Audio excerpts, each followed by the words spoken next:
الحمد لله نحمده ونصلي على رسوله الكريم أما بعد فقد قال الله تعالى في كلامه المجيد والفرقان الحميد أعوذ بالله من الشيطان الرجيم بسم الله الرحمن الرحيم ولا تفسدوا في الأرض وقال النبي صلى الله عليه وسلم ইয়াদুল্লাহি আলাল জামাআহ আও কামা ক্বালা আলাইহিস সালাতু ওয়াস সালাম। প্রশংসা মাত্র সে আল্লাহর, যিনি আমাদেরকে ইসলাম ধর্মে জন্ম নেওয়ার আল্লাহ সুযোগ দিয়েছেন, সেই জন্য আল্লাহর শুকরিয়া।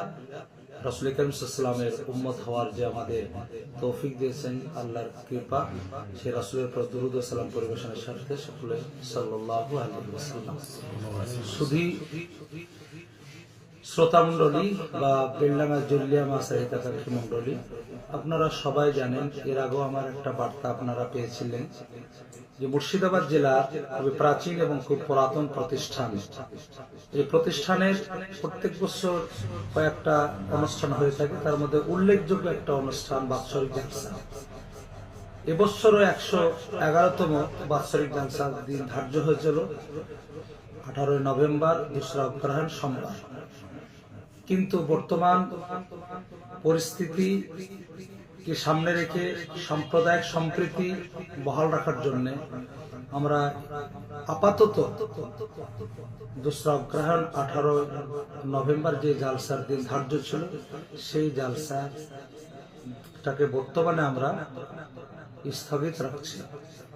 আবার যদি সুযোগ হয়, নিঃসন্দেহে আমরা এই প্রোগ্রাম আল্লাহ তৌফিক দিলে করার চেষ্টা করব। যদি সুযোগ হয়, আপনাদের সকলের কাছে আবেদন, দরখাস্ত, আমাদের শিক্ষক মণ্ডলী যারা যেখানে গিয়েছিলেন এবং মাসার জন্য আপনাদের কাছে আপিল করেছিলেন, আপনারা সে সমস্ত সহযোগিতার হাত বাড়িয়েছেন। আমি আশা করব বাকি আরো যেগুলো বাড়ানোর প্রয়োজন বাড়াবেন। বিশেষ করে বেলডাঙ্গা এলাকাবাসী যে আমাদের মাসার বোর্ডিং এর চাল, অন্যান্য আরো অনুদান পাঠান, সেটা অনুরোধ করব। আমরা সে সমস্ত চাল ইত্যাদি যে উঠে গেছে সেগুলো পাঠিয়ে দেবেন, আমাদের মাসা চালাতে বা মাসা পরিচালনা করতে সুবিধা হবে। আর আল্লাহ যদি সুযোগ দেন, তৌফিক দেন, নিঃসন্দেহে আবার আমরা বাৎসরিক জালসা বিষয়ে আপনাদেরকে জ্ঞাত করব, জানাবো।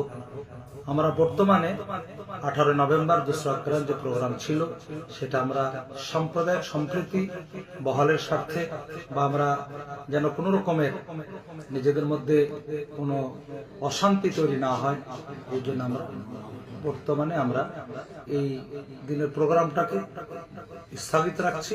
সুযোগ হলে ইনশাআল্লাহ আগামীতে আবার এই প্রোগ্রাম করার চেষ্টা করব। আপনারা সকলে দোয়া করবেন মাসার সর্বাঙ্গীন কল্যাণ হোক, এবং বিশেষ করে মাসার সকলে আপনাদের অনুরোধ থাকছে আপনারা এই প্রতিষ্ঠানের পাশে সবসময় দাঁড়াবেন।